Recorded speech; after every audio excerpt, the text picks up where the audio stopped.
Comença el llegat d'en Pere Casaldàliga i, agafant literalment un poema seu, diem que és tard però és la nostra hora.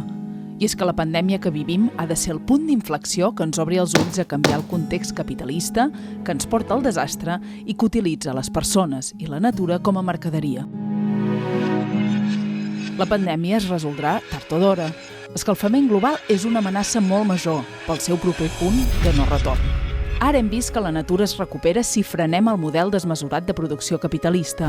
Per aquest motiu, l'Agenda del 2021 vol celebrar el seu 30è aniversari cridant al vent un missatge d'esperança.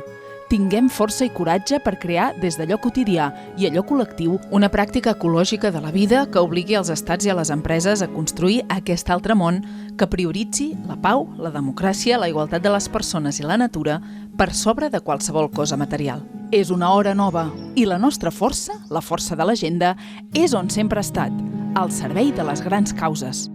Apropa't i fes la teva.